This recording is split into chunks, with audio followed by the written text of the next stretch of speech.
bienvenidos a La Script, el programa de cine, series, la vida y no necesariamente la actualidad. O sea, que no tengo nada que decir sobre Carlos de Inglaterra. No me importa nada. Pero os voy a recomendar una serie británica que es una coproducción británica-italiana. Se titula Las Buenas Madres y ha ganado el premio a Mejor Serie en el Festival de Series de la Berlinale, que ya sabéis que como en Cannes están pues haciéndole caso a las series, cosas que es absolutamente lógica. La serie se titula Las Buenas Madres, The Good Mothers, porque si pensáis que va a ir, o sea, la serie es en italiano, está rodada en Italia, en Calabria, con actrices y con un reparto absolutamente italiano. Es la adaptación de una novela de un reportero británico, Alex Perry, el típico periodista reportero de guerra, que ha contado la historia real de 3 mujeres de los capos de la mafia calabresa que a partir de 2009 denunciaron a sus maridos. Entonces formaron parte de estos programas de testigos. ¿Qué les pasó? Bueno, pues era una cosa que no habíamos visto nunca. ¿Qué pasaba con las mujeres de la mafia?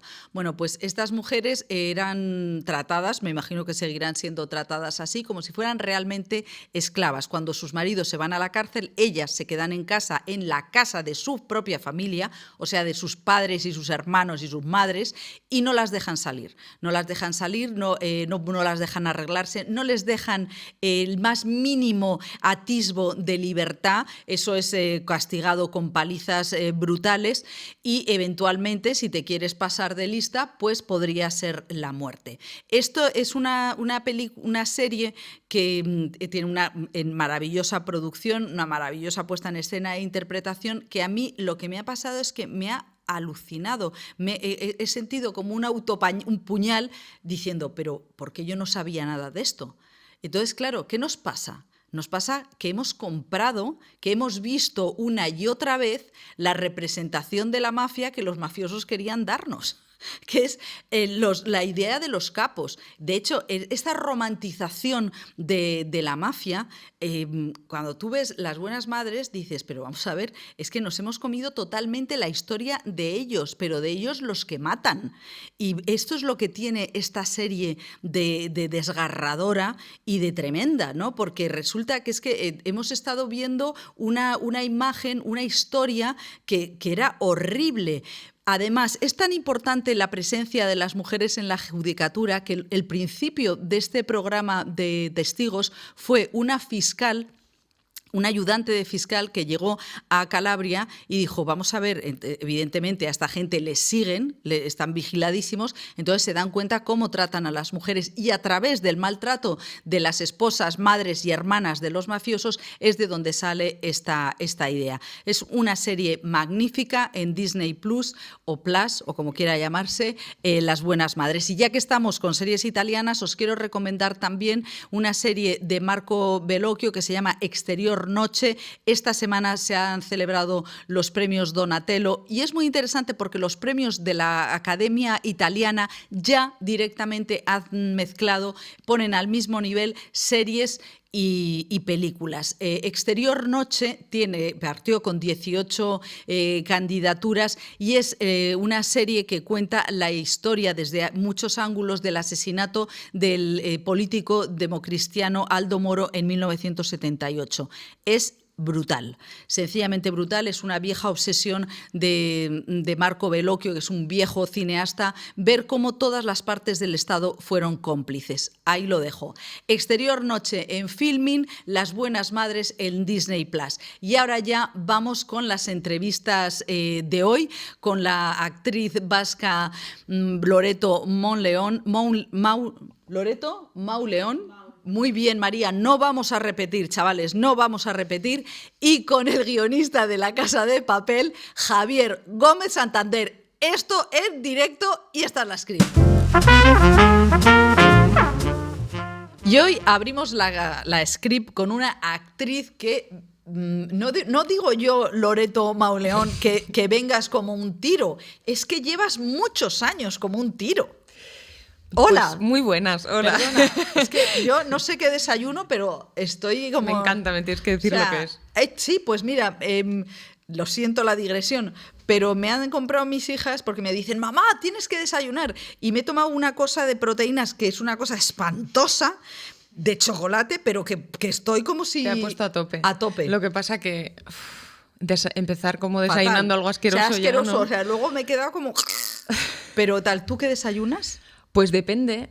Mira, hoy como he venido directamente de Donosti en el avión y venía como con un café solo, pues estaba aquí esperándote un ratito y entonces me tomaba un sándwich mixto y un café. Ah, muy bien. Mira. Pero soy de huevos con aguacate ¿Ah, sí? o lo que sea. Bien. Oye, ¿y llovía hoy en Donosti? No, aún no. Cuando me he ido no, pero era muy pronto. Probablemente Bueno, llueva. viene Loreto a presentar una película preciosa que se llama La quietud de la tormenta. Mira, me vas a permitir que te corrija el título, pero porque todo el mundo dice mal el título. Me cago en la mar. No pasa nada, Dale. porque así lo dejamos aquí como A ver, subrayado. vamos a... Es La quietud en la tormenta. ¿Y por qué decimos la quietud de la tormenta? Pues yo no sé muy bien por qué. Es que, pues, Pero como tiene- sé que es importante también para el director y para todos, pues Para lo Alberto vamos a decir. Gastesi. Para Alberto Gastesi. La quietud en la tormenta. Eso es. Bueno, es una película milagro, ¿no? Es bastante milagro, sí. Bueno, para que yo no me haga aquí el tal, dime tú qué es La quietud en la tormenta. Pues a ver, es una película muy especial para nosotros porque la hemos hecho entre amigos. Es la ópera prima de Alberto y para mí era muy especial estar en ella porque le conozco hace 1000 años y... ¿De qué le conoces? De la vida. De la vida, del barrio. No, pero nos conocemos desde la época digamos, de cuando Lara y Daniel se conocen, o sea, de esa época. Bueno, es que... Como de la época de la universidad. es una historia, es que no puedo decir el argumento, dilo tú. A ver, el argumento yo diría que es una pareja que vuelve de París para vivir en Donosti, para volver a vivir a su tierra, y van a ver un piso y la persona que les enseña el piso vemos que conoce de antes a la chica, en este caso a Lara, que es mi personaje. Entonces vamos descubriendo de qué se conocen y ese es el punto de partida, pero con ello pues vienen temas Es una familiares, historia sentimentales. De amor como suspendida, ¿no? Como Sí. las posibilidades que hay en la Exacto. vida, en un mundo que todo va a una velocidad tremenda, esta película yo creo que se construye sobre unos cimientos como en el aire, que es la suspensión esa de lo que pudo ser, lo que puede Exacto. ser. Es todo el rato la pregunta de qué hubiera sido si yo hubiera cogido otro camino y él merece la pena pensar en ello, no, bueno, todas estas preguntas que nos hacemos en esa época que tienen esta pareja que tiene unos 30 y tantos, pero yo creo que nos las hacemos Luego, a lo largo de la clase vida. social, ¿no? Claro, sí que importa que tú seas una mujer de un marido que tiene tanta pasta que se compra un piso enfrente en la Concha y te lo enseña un chico que ha trabajado en el puerto. ¿Cómo te separa, no? Porque a veces es un poco como las aduanas, ¿no? ¿Qué importancia tiene el ser negro? ¿Cómo te miran? Eso te sitúa, el cuerpo te pone, y la parte social y económica te pone en otro lugar. Es en blanco y negro y a mí comentábamos al principio de la entrevista que es una película que camina entre el castellano y el euskera con una naturalidad que es como que los que no somos de vascos no lo teníamos tan interiorizados. Claro, sí. Es algo que yo lo tengo súper naturalmente, o sea, de siempre, desde pequeñita, yo hablo con algunas personas en euskera, con otros en castellano y con otros mezclo todo el rato. Entonces era algo como que surgía naturalmente, ¿no?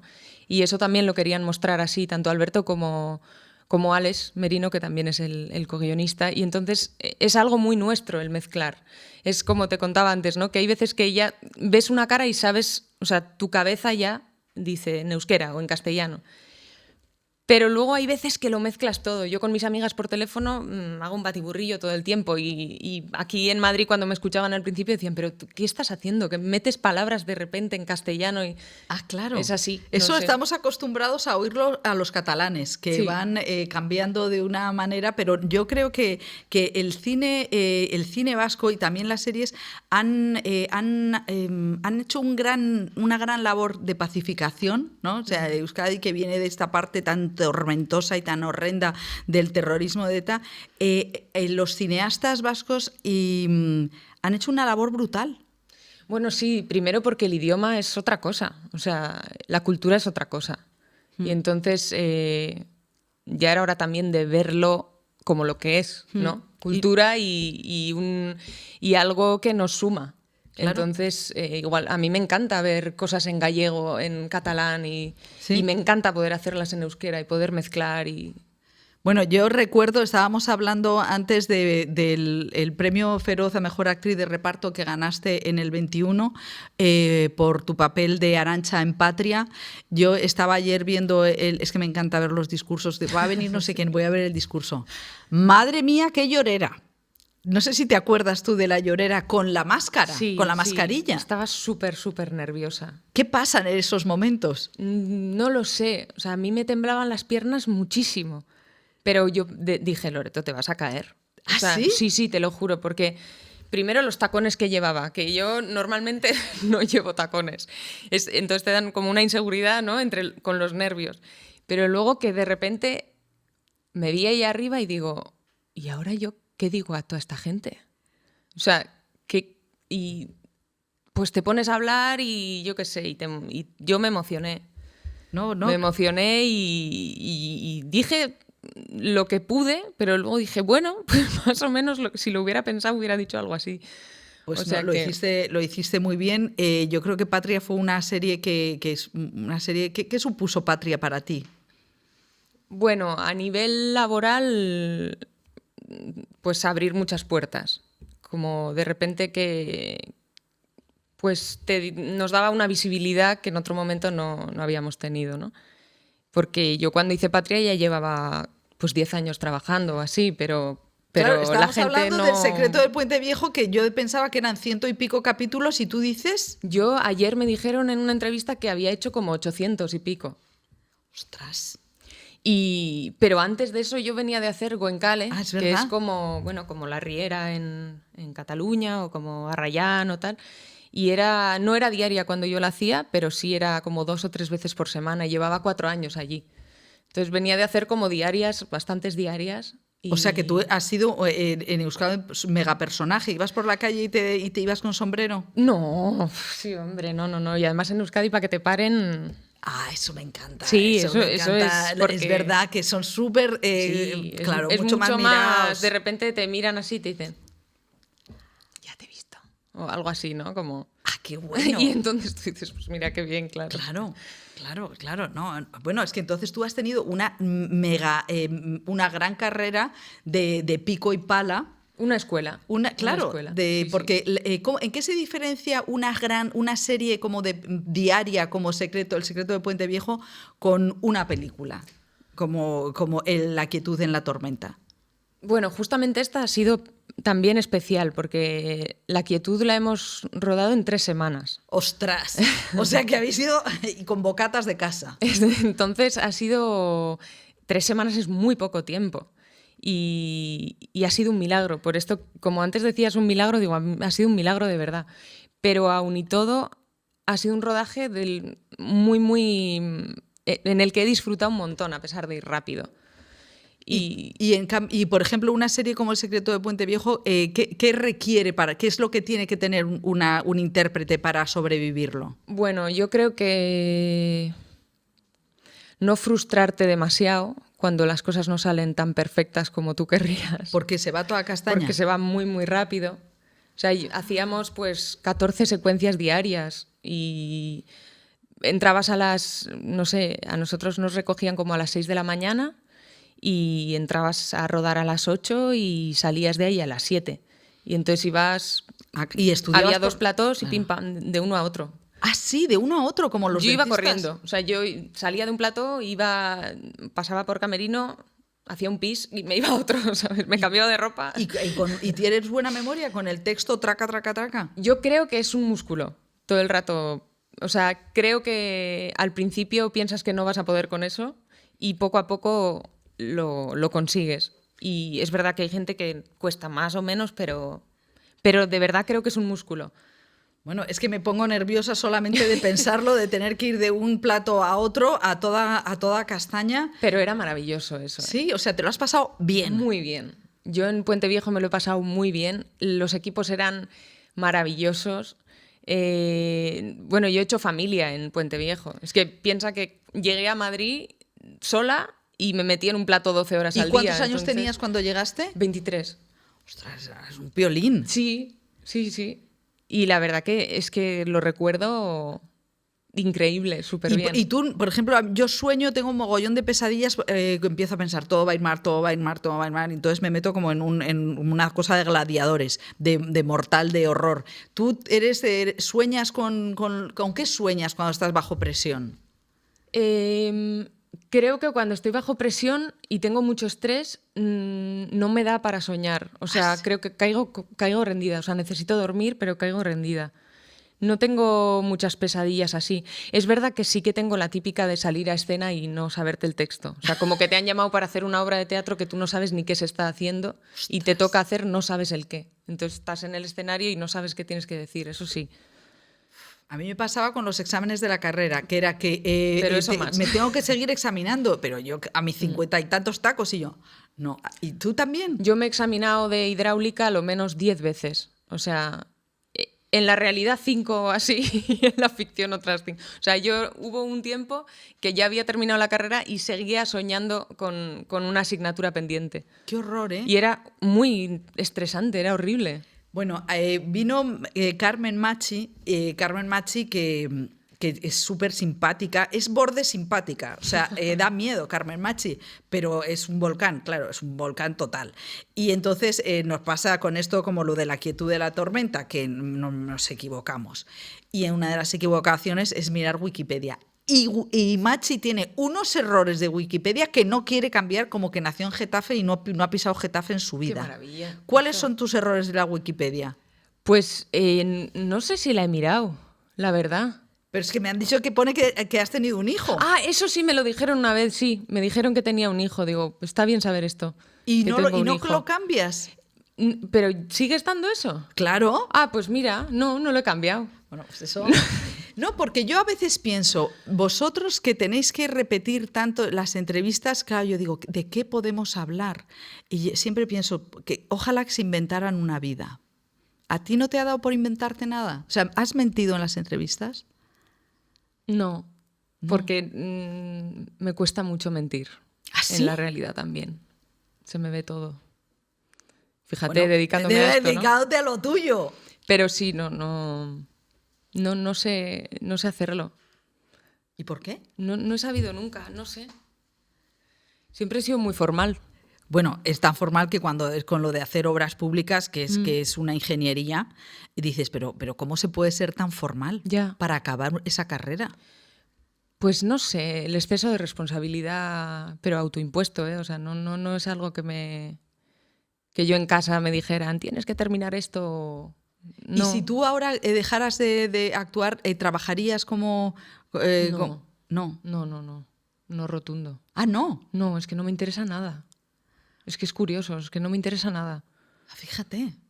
O sea, no, yo es que todavía no sé muy bien por qué me metí ahí, te lo digo de verdad, ¿eh? O sea, sí sé, es porque no sabía qué hacer con mi vida. ¿A qué edad? 18. Jo, es que Pero yo recuerdo en la cola de selectividad, o sea, tenía unos delante y yo decía, ¿a qué me apunto? ¿Sabes? No sé si en mi época por lo menos había como una pantallita y te iban diciendo las plazas que sobraban en Euskadi, ¿no? De repente, pues quedan no sé cuántas para agrónomos, no sé cuántas para arquitecto técnico, no sé cuántas para... Y yo decía, ¿arquitectura técnica o obras públicas? Jo, pues que obras públicas. Y le digo al de delante, ¿tú qué vas a hacer? Dice, arquitectura técnica. Digo, pues yo obras públicas. O sea, así. ¿De verdad? pero porque no, te juro que no sabía qué hacer. O sea, yo me pasé los 2 años ¿De bachillerato? de bachillerato con mi padre haciendo listas. Es que esto es, de verdad, es de locos, ¿eh? Haciendo listas de carreras, ¿no? De número 1, medicina. Número 2, fisioterapia. Número 3, geología. Número 4, martes. Cambiaba todo. Y mi padre, unos calores. Y yo, número 1, arquitectura. Número 2, diseño industrial. Número 3, y mi padre, pero hija, ¿cuándo ha pasado esto? O sea, Es que ha pasado. Miércoles otra vez. ¿Y Era por una qué no en locura. ningún momento estaba interpretación? Pues porque yo iba, en el instituto al que iba, había un orientador. Eso es un Empieza. personaje. Eso es un personaje. Abro un melón. Y yo me pasaba, es que el otro día lo recordé con una amiga que íbamos las dos al orientador cada 2 veces por semana o así. Más o menos, o sea, era como nuestra terapia, pero no servía de nada, porque era ir al orientador a que te diera opciones de salidas de trabajo, ¿no? Y de carreras. Entonces te daba un tocho así, cada carrera que tú le decías, y ponía un poco como las cualidades que tenías que tener para hacer esa carrera. Qué bueno. Y las salidas que tenía. Entonces, claro, cumplir todo eso era imposible. Yo me pensaba que tenía que cumplir todas las características y nada me encajaba. Y cuando yo le decía, oye, a mí es que me gusta cantar, me gusta bailar, me gusta el teatro, ¿tú qué notas tienes? Joder, Entonces, claro, se limitaba a eso normalmente. Bueno, qué utilitarismo. O sea, que con vamos, yo que he hecho filosofía y letras, o sea, he hecho filología, en mi época no había esa sensación de utilitarismo tremendo, ¿no? Y Entonces, luego también cada uno, ¿no? O sea, yo tampoco veía opciones de hacer esto. ¿no lo veías? Yo sabía que existían escuelas de interpretación, sabía que había cosas de musicales, tal, pero no tenía a nadie cercano que se hubiera dedicado a nada de esto y tampoco yo tenía en ese momento la iniciativa de buscar. Porque tampoco vamos a echar las culpas todo el rato al resto, ¿sabes? Que yo tampoco me puse a... Bueno, pero es que eso yo creo que forma parte de la parálisis adolescente, Sí, ¿no? puede ser. Y luego la gran presión que hay con la selectividad o la EBAU o tal. ¿Tú también estabas enloquecida con la EBAU? Sí, la selectividad yo, ostras, sí. Sobre todo porque como no sabía qué hacer, mi obsesión era sacar la mejor nota posible para optar a la mayor cantidad de carreras posible. Pero Cosa es como que era si- mucho peor para mí, porque Claro. cuantas más opciones había, más loca me volvía. O sea, es como si te ponen delante del estante de yogures. Efectivamente. Y ese yogur va a ser tu vida. Sí. Y además crees que o coges el yogur correcto o te va a dar algo, o ya no vas a poder hacer nada más en tu vida. ¿Y cómo fíjate. pasas de obras públicas a la interpretación? Porque tú acabarías a los 22 la carrera. Yo acabé la carrera un poquito más tarde, porque empecé a trabajar, en primero de carrera empecé a trabajar, porque empecé a estudiar doblaje. Ah, es verdad que tú eres dobladora. Bueno, no, estudiante de dobladora, pero empecé a estudiar y me pareció, bueno, me encantó. Entonces iba a hacer pequeñas cosas con el doblaje. Y un día me ofrecieron hacer una prueba para una película. Y dije, bueno, pues vale. Yo había hecho teatro en La Icastola y demás, pero no era nunca opción. Y dije, venga, pues vamos a hacer esta prueba, ¿no? A ver, yo qué sé, a ver qué es un casting. Y fíjate. ¿Y fue self-tape o fuiste? No, por supuesto, fue presencial. Claro, sí. que lo del self-tape, lo de mandar tu No, vídeo es eso- horrible. Eso es nuevo y eso... uf. Fíjate, es nuevo. O sea, han pasado pocos años y Bueno, ya... eso es nuevo, no sé, a lo mejor antes se mandaba al extranjero, por ejemplo, ¿no? Cuando Sí. tenías que hacer una prueba así, pero yo creo que esto aquí viene del COVID. del COVID. Sí. Y como dobladora, ¿qué tiene la voz? ¿Qué es lo que qué tipo de dobladora eres tú? ¿Qué cualidades tienes? Bueno, es que ya te digo, yo no soy dobladora, ¿eh? O sea, yo estudié un poquito, pero lo hacía como si fuera una actividad no extraescolar porque ya estaba en la universidad, pero era algo como un hobby. Pero para mí era súper divertido de repente poner voz a unos dibujos animados o... Bueno, era interpretar todo el rato. Claro, era interpretar. Fíjate, Antonio Banderas, que se ha doblado para El gato con botas, pero decía, igual que Penélope Cruz, que no se doblan en las películas porque el doblaje en España es demasiado redondo, demasiado brillante. O sea, ahí entre los actores y los dobladores se llevan bien. No tengo ni idea, la verdad. No tengo ni idea. Es verdad que... O sea, no te fuerzas tanto. Entiendo lo que dices porque yo también prefiero ver una película en versión original Sí. que doblada. Bueno, no hay punto de comparación. Bueno, no sé si has visto las 20.000 especies de La abejas, vi la semana pero que es pasada. que la han hecho en castellano y en euskera. Yo la he visto en euskera totalmente en Málaga, y el otro día he ido al cine aquí, y hay partes que están rodadas en castellano, que ya tengo ganas yo de ver a Patricia López Arnaiz, porque menudo currele. Pero ¿cómo? O sea, que O la sea, han que doblado. O sea, yo creo que no la han doblado, yo creo que han hecho una parte en castellano, como, o sea, una segunda, o sea, ¿tú la viste entera en euskera? entera en euskera. Y aquí he visto que la no, parte... claro, yo la vi el otro día en Los Renoir y la vi. No, como- y la parte, Ana Gabarain es la única que habla en euskera, Sí. y entonces, claro, dije, jo, qué mundo, ¿no? Me encantó esa peli, por Sí, cierto, ¿eh? que- Me encantó, pero vamos, muchísimo. Me parece increíble. ¿Y en qué época de tu vida estás, de tu vida profesional? Yo solamente pregunto por las madres y nunca, de lo personal solamente me interesan padres y madres. Pues estoy en un momento curioso. O ¿Ah, sea, sí. Estoy bien, la verdad. Ay, qué bien. Estoy bien. El año pasado fue un año de muchísimo trabajo. ¿Qué hiciste? ¿La chica de nieve, Express? Ostras, es verdad, se me habían olvidado cosas. No, bueno, el año pasado empecé haciendo teatro. Estuvimos en Los Canal y luego en el Infanta Isabel. ¿Qué hicisteis? Una historia de amor No la he visto. se llama. Y es una obra de Alexis Michalik, que es un director francés, y la trajo aquí. Y estuvimos bastante tiempo con esta obra. Y después hice La chica de nieve. ¿Y los renglones? Los renglones fue el anterior. Fue el año del COVID. Esta sí, Gelditasuna ekaitzean, La quietud en la tormenta. Esta sí que la hicimos este año. Hice otra película que todavía no se ha estrenado. Y Express también. Y luego en diciembre hice también la peli que va a estrenar el año que viene Carlota Pereda, que es la de La ermita. O la de terror. Sí. Oye, y también, o sea, físicamente ha sido dura. Físicamente para mí ha sido muy dura. ¿Pero qué le pasa a Carlota Pereda? Que es que machaca a sus... Ha sido muy dura, pero muy interesante. Oye, para qué mí. bien. Y por eso el año pasado fue una locura. O sea, fue muy bueno a nivel laboral, pero de eso que hubo un momento que tenía 4 personajes abiertos y no sabía No quiero por pensar dónde me daba el en aire. esos sueños. Sobre todo porque no era algo...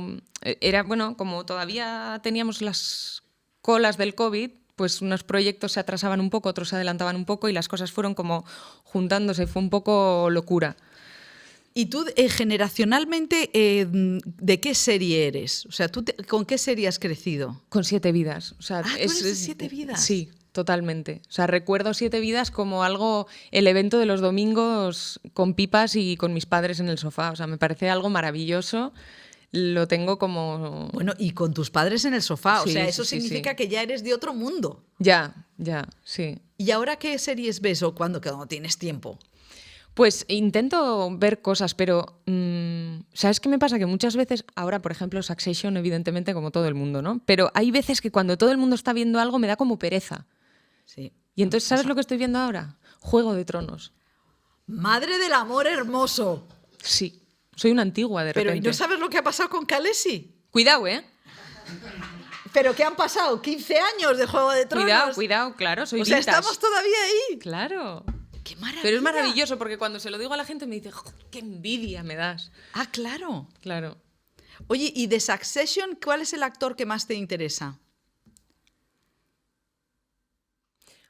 Es que, bueno, ella es Maravillosa. Ella es brutal. Pero, por ejemplo, es que los nombres ahora se me han ido, pero el hermano de Macaulay, Kieran. Es me Kieran parece Culkin. Sí, es verdad, que son muy brutal. todos tienen un fondo. Bueno, a mí me encanta Brian Cox, que Claro. además creo que este actor, si no llega a ser por esta serie, entra en... Eso es duro, ¿no? La profesión. De repente un tío que tiene una carrera monumental, pero que es como un Richard Harris que no llegó a tener ese éxito. y de repente lo ves y dices, ¿cómo es posible que no tuviera? ¿No? Sí, eso Bueno, es... pero porque esta profesión muchas veces no es injusta, o sea, no es justa, es muy injusta y hay mucha gente maravillosa que no... ¿Y tus padres cómo llevan eso? ¿El que trabaje de esto? Sí. Pues bueno, yo solo tengo, ahora solo está mi madre. Ah, eso está tu madre, lo siento, no Algo, sabía. no pasa nada, tranqui. Algo que con respecto a la profesión llevo regular. ¿Por no qué? poder compartir esto con mi padre. Ay, claro. Pero mi madre lo lleva muy normal. O sea, le hace ilusión, de repente. El otro día, mi madre va muchísimo al cine, muchísimo. O sea, va todas las semanas 2 veces, o bueno, creo que es muchísimo hoy en Hombre, día, ¿no? totalmente. De hecho, el otro día se lo decía y dice, bueno, hija, tampoco voy tanto. Digo, hombre, ama, pues Hombre, la media... para el siglo XXI, sí. Creo yo que sí. Dice, pues está la sala llena de señoras como yo. Digo, Claro. ya, es que es el target. Claro. Pero sí, va un montón. Pero claro, de repente pues va al cine, ¿no? El otro día fue en Donosti y le aparecí yo en los trailers y me dice, ay, hija, qué ilusión y tal. Claro. Pero lo vive súper normal, no, Qué bien. no es nada... Bueno, por lo menos aparentemente. Es muy vasca para eso también. Bueno, claro, es que... Sí. Y eso está bien. Pero está contenta, o sea, yo sé que está contenta y me lo muestra, pero que no es una cosa como de mi hija, ¿no? ¿Sabes? Esta cosa como O sea, de... no ha parado la proyección. No, ni mucho menos. Y de hecho por la calle, yo qué sé, yo me encuentro con alguien de la profesión o algo y voy a decir, mira, esta es mi mamá. Y mi madre ya se ha ido, ¿sabes? En plan, no quiero molestar, hija. Me encanta. O Está sea, mirando es un un poco escaparate, fumándose un cigarrito, ¿sabes? Está como por ahí. Pero sí. Bueno, Loreto Mauleón, muchísimas gracias por haber venido a la Script. Tenéis que ir a ver en la quietud, en la tormenta. Se te va a quedar ahí. Que es verdad, tiene ahí un cruce, es como Nouvelle Vague, tiene ese aire. Tiene ese aire, sí. de la vida, cuando la vida pasaba minuto a minuto, que sigue pasando minuto a minuto, por otro lado. En el cine pasa así. O sea Sí. que ¿No? recomiendo que vayamos a las Exactamente. salas. Y para ver las oportunidades, las decisiones que uno toma. Pues muchísimas gracias por haber Gracias venido a a la ti. Script. Ha sido un auténtico placer y nosotros seguimos en la Script. En la Script, cine, series, la vida y los libros. Los libros que son la vomitona vital de mucha gente que tiene vidas extrañísimas, como nuestro invitado, que es Javier Gómez Santander. Hola, Javier. ¿Qué tal, María? ¿Cómo estás? Muchas vidas en una vida es la de este hombre que escribes, que presentas ahora este libro, Perder la gracia, que es una especie de autobiografía colectiva con unos amigos, con un grupo de amigos de cañas. Un grupo de WhatsApp que ha devenido en libro de Alfaguara. Oye, ¿y se llamaba? ¿Era un grupo de WhatsApp? Nosotros teníamos un grupo de WhatsApp que cumplió 10 años, además, hace 15 días, creo, el grupo. ¿Y Alguien cómo lo se dijo. llamaba? Es nuestro aniversario. Se ha llamado de todo y últimamente el nombre que le pusieron y que ya se ha quedado es Aullido. Aullido. Bueno, Javier Gómez Santander es periodista y es uno de los guionistas, top guionista de La Casa de Papel. Pero sobre todo es que eres un poco un kamikaze, ¿no? Sí. O sea, este Puede. hombre delgado, con apariencia de galgo, como tu propio galgo, ¿qué ha pasado en tu vida? Pues no lo sé, ahora estaba pensando, digo, joder, me apetecería hacer series, pero estos días es el último pensamiento en el que me despierto. Digo, hacer series está guay, estoy levantando series, pero hacer algo totalmente diferente estaría mejor. ¿Qué podría ser? O sea, que es que sigues en el bucle. Me gusta cambiar. Sí, lo descubrí que es que cuando cambié de hacer periodismo, ¿no? Porque el periodismo es muy bueno porque puedes cambiar de ámbito, tú lo sabes, y eso te refresca, pero cuando cambié de la profesión de periodista a guionista, tuve una sensación fascinante de rejuvenecimiento mental. O sea, poner el modo aprendizaje y bajar a cero. Sí, y entonces te cambia todo, ¿no? Tú vienes de estar en una redacción, tienes las dinámicas, ya llevas 15 años trabajando de eso, y de repente empiezas otra cosa y a mí me fascinó, te pone muy contento. Es un poco la alegría del enamoramiento cuando empiezas una profesión, siempre y cuando no te estén puteando, claro. Bueno, es un poco malo que Javier hable aquí. Yo siempre critico muchísimo a las estrellas del periodismo porque luego llegan los chavales y dicen me pagan 300 euros, estoy haciendo cosas de taxi todo el día, o sea, que hacen cosas que no es lo que han soñado porque han visto a gente como tú, ¿no? Ya, sí, bueno. Claro. A ver, yo soy un privilegiado, siempre he tenido cierta suerte en el periodismo, ¿no? Pero tienes que estar ahí apretando y a veces pasa, la realidad es que a veces pasa, pero bueno, cuando empiezas a estudiar esto sabes que quizás no te toque, ¿no? Bueno, tú llegas a o sea, haces periodismo, pasas por la SER, pero llegas a La Sexta cuando La Sexta nace, que es en el 2006, y llegas porque eras alumno de Ferreras y te llamó a pesar de haber estado fumado. Sí, en realidad... O sea, ¿qué es esto? No, porque Antonio cuando llegó Antonio consiguió una cosa, llegó a darme clase en el año 2003. Todavía gobernaba Aznar. Y... os digo como un dato así. Es un dato fundamental, histórico, hasta el 2004. No hace falta nada más, sí, pero... Entonces, nada, él entró allí en una redacción, la típica aula, en la que ya nadie quiere ser periodista, tercero de carrera, ¿no? A los 2 meses todos queríamos ser periodistas otra vez, a los 3 todos queríamos ser de radio, a los 4 todos queríamos trabajar en la SER, que era lo que él dirigía en aquel momento, ¿no? Ese tipo de persona era Antonio entonces. Entonces, a mí me activó muchísimo. Yo nunca he sido un estudiante que buscase la excelencia, ¿no? Yo creo que... ¿Qué nota sacaste en selectividad? La justa para entrar en periodismo. O sea, yo entré por una 10ª y me parece la brillantez es eso. Porque todo lo que va entre el 6... No os digo que es que...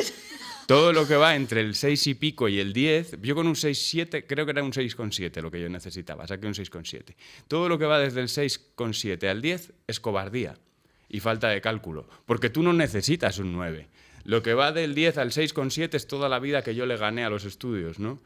Entonces, a mí me parece que entré con la nota perfecta. O sea, fui el mejor expediente académico de aquel año, pero salió la gente del 10 en las noticias. Exactamente, que luego son aburridísimos. Que son unos aburridos que se han pasado el día. Es muy fácil decir, voy a sacrificar todo mi tiempo para estudiar. Claro, sacarás un 10. Ahora, yo te propongo otra cosa. Apuesta. Entonces tú estás en la facultad, aparece Ferreras, que era un person y que lo sigue siendo. Yo estaba en la SER cuando Ferreras reinaba, iba descalzo con los faldones de la camisa fuera y daba miedo. Sí. No sé si en La Sexta da miedo todavía. No, que va, es entrañable. No.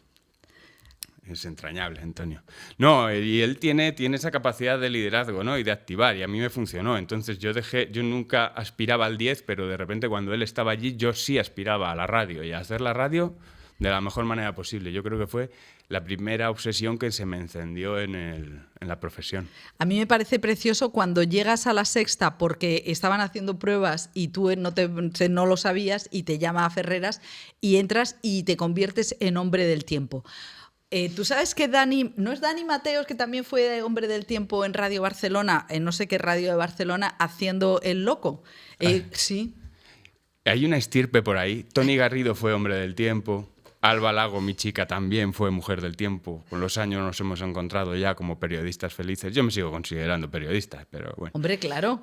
Sí, no, es Oye, el único... Mónica López, imagínate, de mujer del tiempo de hacer política. Claro. ¿Ah, sí? Hombre, claro, ha hecho un programa de tele. Ahora creo que ha habido otra vuelta, pero no sé.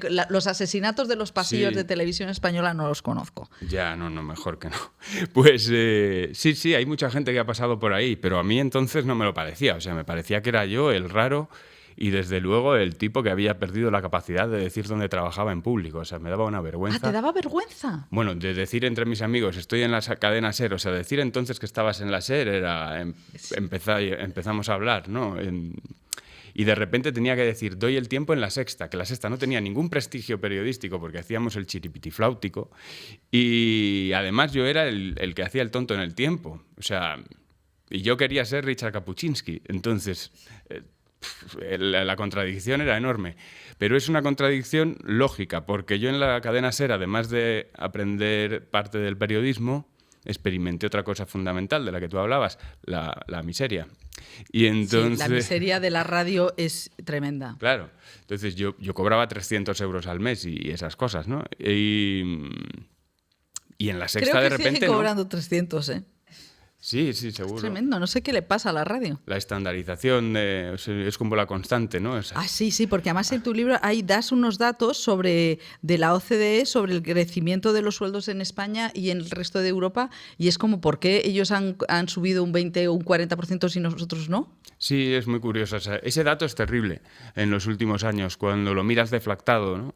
Y si lo comparas al precio de la vivienda, que también es maravilloso ver cómo el precio del metro se triplica de media, porque ya si hablamos en algunas ciudades, en esos mismos años, pues te hundes, ¿no? Bueno, es que tengo la dispersión, es una cosa que me mata. Hombre del tiempo lucha contra el aburridismo, que es que esa palabra me ha puesto de muy mal humor, porque he dicho, mira, me está temblando el ojo. Yo decía, ¿ahora cómo le hago yo una entrevista a este tío? Que es como Dios de todo, o sea, es Dios de nota. Y yo, joder, va a ser aburridísimo, qué horror. Entonces tú entras como hombre del tiempo y una cosa que me impacta mucho es que dices que la información sobre el cambio climático es imposible, no le interesa a nadie. No, hablo de aquellos años, ¿no? Yo cubría medio ambiente en La Sexta entre el año 2006 y 2010 y yo no conseguí hacer eso entretenido. De hecho, creo que la parte de la que hablo de cambio climático en el libro es la más aburrida. Y... Sí. Sí, porque no he conseguido, pero es una cosa mía y que quizá no me tocaba generacionalmente. Nosotros creíamos que éramos la generación llamada a activar la lucha contra el cambio climático y de verdad nos lo tomamos muy en serio.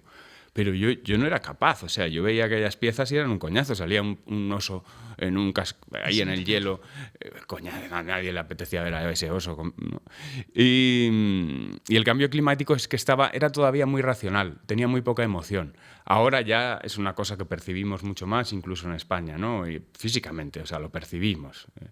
Pero hace poco no. Y todo eran informes del IPCC que ponte tú eso a pasarlo a tesitura humana, ¿no? Y hasta que no conocía a la gente de Kiribati y cosas así en la Cumbre Mundial del Clima de Copenhague, no me di cuenta de que la clave estaba en emocionar, porque esa gente venía de verdad a decirle eran gobernantes que tenían que responder si iba a haber país en el futuro, o sea, si se iban a hundir o no las islas del Pacífico, ¿no? Ostras, es que eso es muy heavy. Y ahí ya empezamos a dimensionar de verdad lo que era el cambio climático, que no conseguimos contar bien y que yo creo que hasta que no han llegado discursos más emocionantes de generaciones posteriores a la mía, no se ha contado muy bien. Sí, o sea, yo creo que, claro, ya pensando que este verano posiblemente ya haya restricciones y la ducha se reduzca por narices, la verdad es que sí que impacta. El caso es que tú, después de 4 años de Hombre del Tiempo, pasas al gran templo, que es como un templo es como un cohete supersónico que es Al Rojo Vivo. ¿Y qué pasa? ¿Cómo es ese programa que lidera Ferreras, en la que él había, en la radio no había, bueno, a veces con Iñaki Gabilondo, tenía pequeñas participaciones un poco como sabio y tal, pero él siempre se reservaba a hacer de Rasputín detrás, ¿no? Entonces, ¿cómo es eso de que aparece Rasputín delante? ¿Cómo funcionaba? ¿Cómo nació ese cohete? Yo no me creía, hasta que no empezó a hacerlo, de verdad, yo no me creía que iba a ser el que presentase, ¿no? César González Antón, el director de informativos, decía, él todavía no está seguro, pero lo va a presentar. A veces cree que no, pero va a ser él, ¿no? Entonces era muy potente, pero yo creo que todo empezó gracias a que creíamos que eso iba a pasar totalmente inadvertido. O sea, de hecho hacíamos un 0,5 de audiencia, un 0,2. Estábamos en La Sexta 2, que existía entonces, y empezábamos a las 12 de la noche. Es decir, era una tertulia residual, que Antonio era muy pudoroso y yo creo que dijo, bueno, si solo es esto... Sí, no me va a ver ni Dios. Muchos de nosotros entramos pensando que, venga, vamos a hacer esto 6 meses y fracasará y nos van a cerrar y ya está. Y hemos hecho un programita entre nosotros que nos llevamos bien. Y despegó con el 15M, pegó un petardazo. Es verdad que luego, aunque creíamos que nos iban a cerrar, nosotros estábamos ahí haciéndolo como en la guerra, o sea, a tope, a muerte todo el día. Bueno, es que los otros medios de comunicación, yo sí que recuerdo que en la SER Rubalcaba estaba llamando todo el día para que no, decían, yo que estaba en Cultura, o sea, esto es una fuente así, pero decían que Rubalcaba llamaba para evitar que fueran la radio a Sol. O sea, que tardaron un montón hasta que allí apareció Ángeles Barceló y compañía. Ah, sí. Sí, o sea, que el PSOE estaba como, ¡no! Claro, ellos tenían entonces la delegación de gobierno, había algunas elecciones, había elecciones en 2 semanas y se lió gordísima en Sol. Nosotros estuvimos desde la primera noche y Y aquello, el acontecimiento en directo que coincidió con la emisión en aquel programa, fue lo que levantó al rojo vivo y lo que hizo que gente pensase, coño, ¿y si ponemos esto cuando están sucediendo las cosas? Porque tertulias a las 12 de la noche son naturalezas muertas, ¿no? Sí, porque es todo lo que ha pasado en Claro. el día, ya está muerto todo. Claro, y además que la gente que de verdad... Es una hora muy mala para ir a pensar a cualquier sitio, ¿no? Y si te va muy bien en la vida, dices que no. No. A ti te llaman de una tertulia y tienes un cerebro privilegiado y te va bien y dices, ¿qué? no. ¿A qué hora? Claro, quiero dormir, necesito dormir para seguir pensando. Claro, que yo mañana tengo unos... Entonces yo creo que es mucho más interesante la franja que tienen ahora, que en realidad se convierte en un programa de actualidad, en un programa en el que las cosas suceden. Y ahí es donde engancha mucho con la capacidad de Antonio, ¿no? O sea, que tú entras en este espacio tan extraño, tan curioso, tan experimental, y tú vas transformándote, porque me parece muy interesante lo que dices del periodismo como la manipulación, la seducción, en la tierra de los valientes. Todo es muy bélico, lo que cuentas de esa época de La Sexta. Bueno, sí, a mí me gusta, me activa mucho el lenguaje bélico, ¿eh? Yo sé que no es mayoritario y no se lo pido a todo el mundo, pero a mí es algo que me pone, ¿no? Yo siempre tengo un enemigo y digo, ¿quién? Venga, voy a por ello. ¿Ah, sí? Cada mañana me levanto con esa sensación. Es una sensación, es un buen motor para un martes por la mañana, pero no vale para la hora de la verdad, ¿no? A la hora de la verdad necesitas objetivos más nobles. Pero como ganar. Pero bueno, por eso os digo que esta entrevista no es buena para vosotros. Y vosotras, ¿Quiénes? si queréis ser periodistas, no es buena. Esto no, Yo creo, no funciona así. sí, solamente si ganamos seguimos teniendo trabajo. Eso sí. Entonces, Pero una cosa es tener trabajo y otra cosa es que te dé un chungo, como te dio a ti. claro, pero lo bueno es sobrevivir a los chungos, se aprende muchísimo de ellos y luego aceptas que tus errores son tuyos e intentas cometerlos de maneras más benignas. O sea, tú has cometido, porque tú estuviste, hiciste luego, dirigiste, eras el dios de La Sexta Columna, que era un programa que tú hacías todo, lo hacías todo y ahí fue cuando tuviste un breakdown y tuviste que dejarlo. ¿Tú qué has aprendido de esa fractura? Bueno, la primera parte es que yo tenía, como en el libro cuento, una percepción mía que era que yo tenía todo, ¿no? Estaba al principio y al final, pero en realidad era una ficción, pero yo me la creía, ¿no? O sea, es verdad que yo controlaba mucho el programa, pero el programa descansaba sobre un equipo. Ya. Pero yo percibía que no, que era yo. Eso te tumba. Entonces, caer y ver que el programa sigue, dices, hostia, pues igual podría habérmelo tomado de otra manera, ¿no? Sí. Y además sería mejor para el colectivo, porque es verdad que yo generaba mucha frustración, ¿no? en el equipo. Entonces aprendí a eso. Es verdad que yo tiendo a controlar las cosas donde me meto, pero aprendí bastante de La Sexta Columna a no tanto, ¿no? Y a escuchar más y a abrir más y a que... A veces hay un pensamiento, esto me lo dijo Alex Pina una vez, que es... quizá no es como yo lo hubiera hecho, pero está bien así. Entonces Claro. hay que dejarlo correr. Y es verdad, nadie va a hacer exactamente lo que tú tienes en la cabeza, pero si está bien, vale, ¿no? Y son cosas muy liberadoras cuando tienes equipos, cuando tienes que trabajar, porque no solamente es que tú te descargues, sino que todo el mundo sienta que sos parte de ello. Entonces yo creo que por ahí fue eso. Luego la otra cosa es que hay que tener horarios, es muy básico en realidad el autocuidado, ¿no? Lo que no era normal es que te vayas de tu trabajo a las 3 de la mañana y estés otra vez ahí a las 9, ¿no? O a las 4, y adereces todo eso con alcohol y así. El psiquiatra me dijo una vez en aquella época... Claro, el alcohol es cojonudo. ¿Cómo te crees que se aguantó el ser humano la revolución industrial? Claro. Pero no vamos a repetir eso, ¿no? Y se morían a los 48.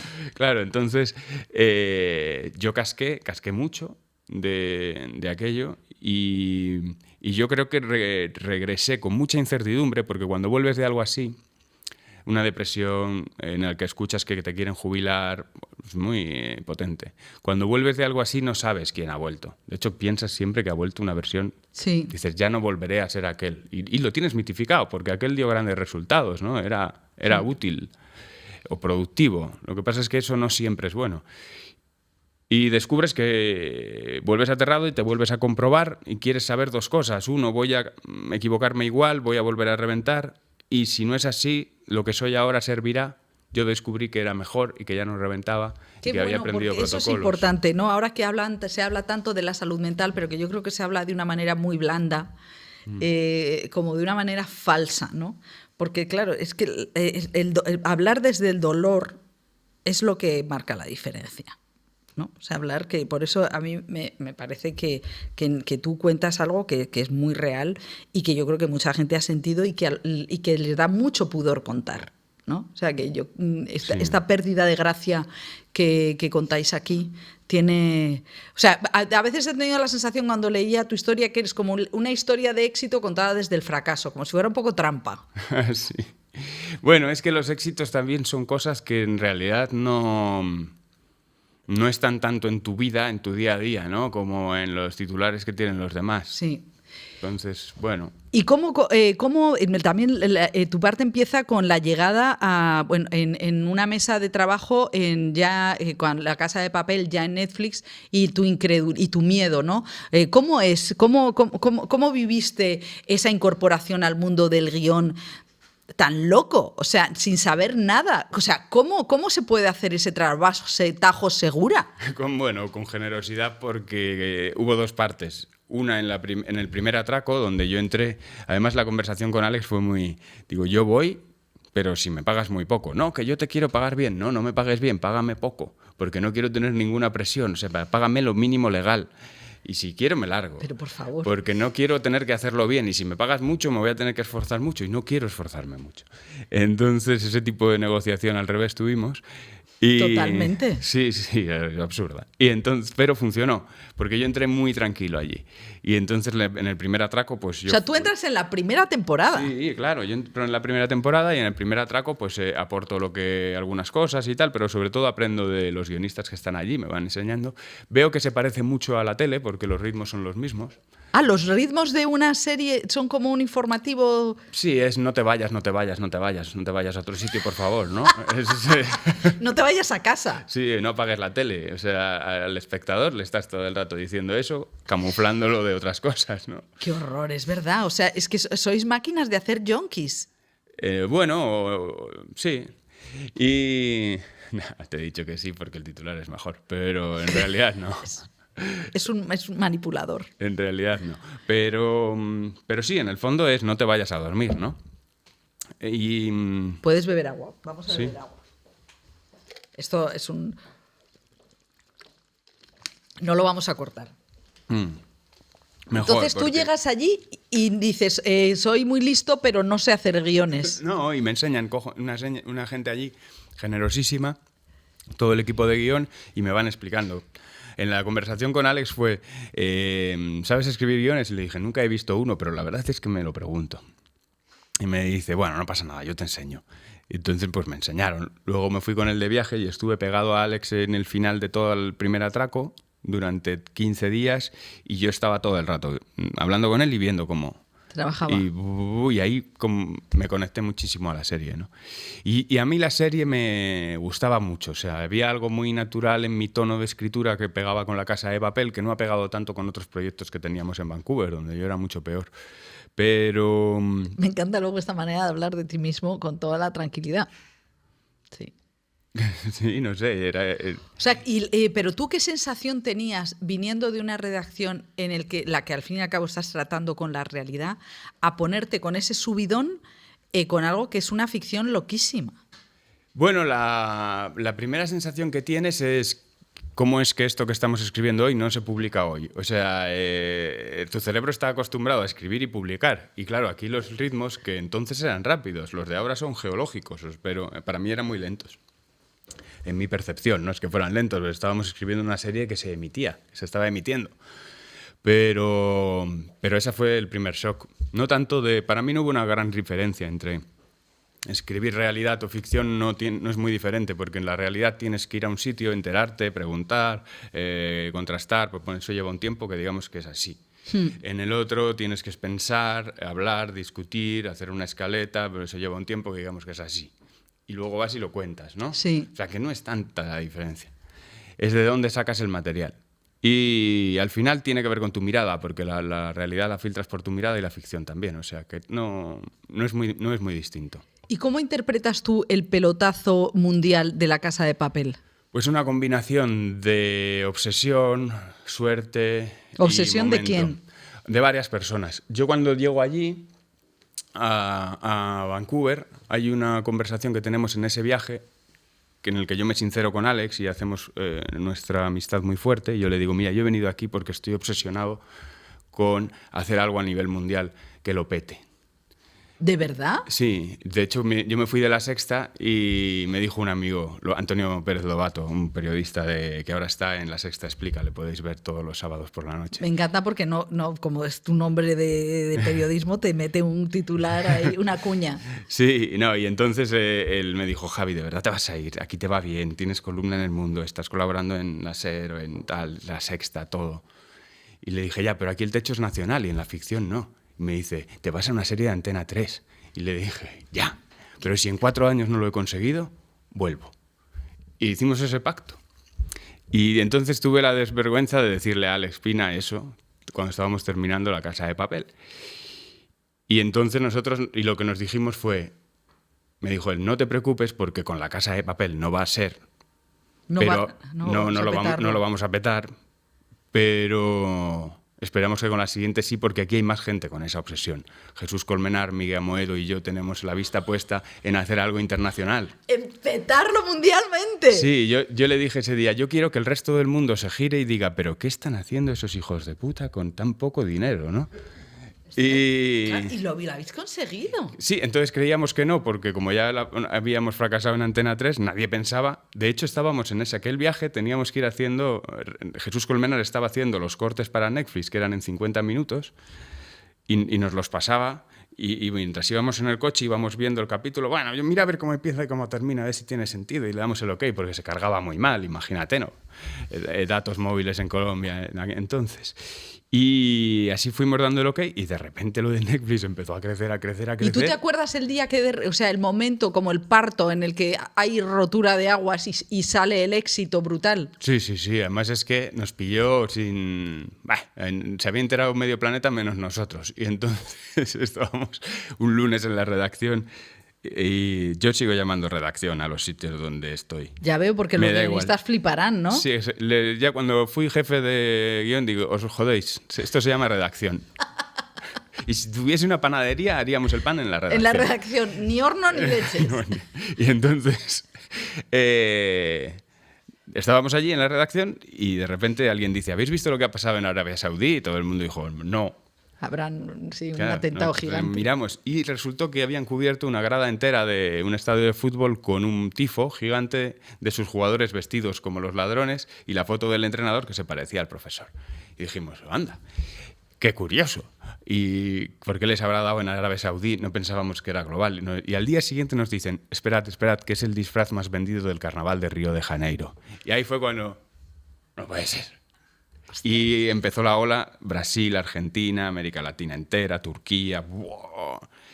Y claro, ya llegó la pregunta de, ¿creéis que se puede reabrir esta serie? Y, joder, que sí se puede reabrir, ya te digo yo hasta lo que atracamos.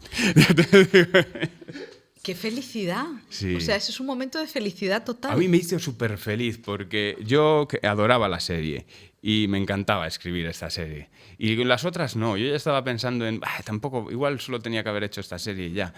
Pero yo no disfrutaba escribiendo las otras series. Y esta sí. Bueno, y ahora, después de La Casa de Papel, Sky Rojo, El Embarcadero, tal, ahora estás en un sanatorio antituberculoso en Suiza. Sí, me sale por un ojo de la cara, pero tienen la Champions, la Liga y los toros. O sea, ver los toros, madre mía. En Suiza, con los tuberculosos. Seguro, sí, seguro, imagínate, lo puede ver Trump, si dice, sí, quiero toros. Sí, los tuberculosos son muy de Morante. Yo soy más de Rocarrey. Vamos a ver. Y entonces damos otro salto, porque ya está ahí Alejo, y entonces damos otro salto y abres una productora que se llama La Pegaso. La Pegaso. Con tu maravilloso galgo flaco Viernes, que se parece a ti. Sí, y la verdad que estoy entusiasmado con La Pegaso, porque se llama La Pegaso porque dos cosas. Me encanta además también el orden mental que tienes. Sí, el caos necesita partir del orden. Entonces, La Pegaso a mí me dolía mucho la espalda en aquella época, cuando me fui de Vancouver y estaba muy jodido.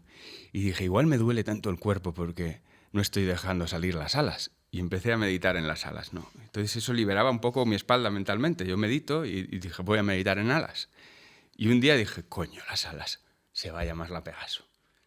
Y además, digo, siempre he querido decir que, de hecho, llevo todavía diciendo que estoy jodido porque he estado a turnos en la Pegaso. Que es la fábrica de camiones. Y ahí que estamos. ya no existe. Ya no existe hasta ahora, que ha vuelto a existir. No me dejaron llamarla solo la Pegaso porque dijo alguien en el registro, esto ya era otra cosa, y se llama la Pegaso Entretenimiento. Pero incluso me gusta mucho que se llame la Pegaso Entretenimiento. Digo, es mejor así. Y estamos con historias. Creo que le podemos dar mucho valor solo pensando en la creación de las historias, de la escritura. Y quiero hacer una cosa intermedia entre las historias de periodismo, las historias de ficción, historias que sean buenas. Las voy a medir por lo que me divierta hacerlas. Bueno, Javier Gómez Santander, os recomiendo mucho Perder la Gracia, porque claro, pasan los años y este grupo de amigos han perdido la gracia. Para vosotros mismos, para los demás, es una risa. Sí. O sea que muchas gracias por venir a la Script. Pedro Simón, Antonio Lucas y Eduardo Madina son los que le aportan calidad al libro. Eso es aburridismo, porque ya sabéis que además es que nos está metiendo cuñas sin parar.